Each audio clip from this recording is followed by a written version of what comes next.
Test, on m'entend? Ok. La Roumanie, c'est quoi? Pas un pays. Des paysages à couper le souffle? De la nourriture? Des personnalités importantes? Voyons ça d'un peu plus près. Mais pourquoi? Quelqu'un peut me dire pourquoi elle est encore là? Bon, je reprends. Depuis les sommets majestueux des Carpates jusqu'au delta du Danube, la Roumanie étale la variété de son relief. De grands plateaux, en Transylvanie, des coteaux ensoleillés propices à la culture de la vigne, À Moldavie? des plaines fertiles qu'arrosent des rivières rapides, en Valachie, voilà ce qui fait le charme de ce pays où la beauté est chez elle. N'oublions pas le littoral de la mer Noire qui représente exactement l'image qu'on peut se faire d'un lieu paradisiaque. On peut constater une harmonie évidente entre la nature et l'architecture dans les grandes villes. Si Bucarest a son charme, Iași a le sien, sans parler de Cluj ou de Brașov. Une partie importante du tourisme est représentée par les monastères Comme Voronezh, Curtea de Argeș, Putna ou encore le monastère Cozia. D'autre part, on remarque aussi des constructions importantes comme le palais du Parlement qui est le Le deuxième? plus grand bâtiment administratif au monde. Il est aussi accessoirement le plus cher et le plus lourd de tous. Bucarest, la capitale, qui était autrefois surnommée le Petit Paris, abrite aussi l'Arc de Triomphe. Encore l'Athénée. Comme anecdote, il y a un hôtel à Iași construit par Gustave Eiffel qui... Oh, je sais, qui a participé à la réalisation des plans de la Tour Eiffel.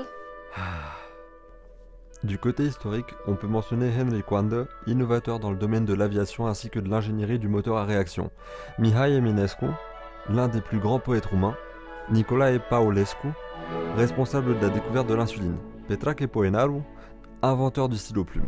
Parmi eux, nous pouvons évoquer Constantin Brâncuș, qui est l'un des sculpteurs les plus réputés du XXe siècle. Parmi ses œuvres les plus connues, on peut citer La Porte du Baiser, La Colonne de l'Infini, La Table du Silence et La Sagesse de la Terre. Il mourra ainsi à Paris en 1957 après avoir vécu une vie mouvementée. Niveau culture et tradition, chaque région a une tenue spécifique avec une palette de couleurs variées qui provient des paysans locaux. Les habitants les portaient pour des occasions spéciales comme la danse Hora ou encore pour des fêtes nationales comme le 1er décembre ou encore le 24 janvier. Une signification importante du vêtement était de souligner le rang social. Si vous êtes intéressé par ce genre de choses, vous pouvez visiter les musées du village qui sont éparpillés un peu partout dans le pays. À l'occasion des fêtes hivernales pour la veille de Noël, des groupes d'enfants font du porte-à-porte pour chanter des chants de Noël en échange de fruits, de bonbons, de noix, de bretzel. De l'argent? Sérieusement? Enfin bref, comme tradition inédite, on peut parler de celle où quelqu'un se déguise en chèvre entouré d'autres personnes avec des tambours ou des clochettes qui dansent et chantent sur une musique rythmée. Pour passer à la gastronomie, comment se déroule donc un repas roumain traditionnel? En Roumanie, l'accueil et le partage comptent autant que tous les petits et grands plats qui forment le repas en général constitué des spécialités les plus typiques de la cuisine roumaine. Jarici, cozonac, mămăligă turtă et pască. Par contre, prenez garde aux boissons que l'on vous sert, qui ne sont souvent pas de l'eau mais plus généralement des breuvages plus forts que de la vodka. Par exemple, Polinka, Tsuika, qui ont respectivement environ 45% et 55% d'alcool pur. Du coup, pour revenir à la question posée initialement, la Roumanie, c'est quoi? Eh bien, c'est tout ça à la fois, voire même plus. Moi, la Roumanie, c'est un pays qui restera à jamais dans mon cœur. Pour moi, la Roumanie, c'est le pays qui a su m'accepter malgré tous mes différends et qui a fait en partie de moi ce que je suis aujourd'hui.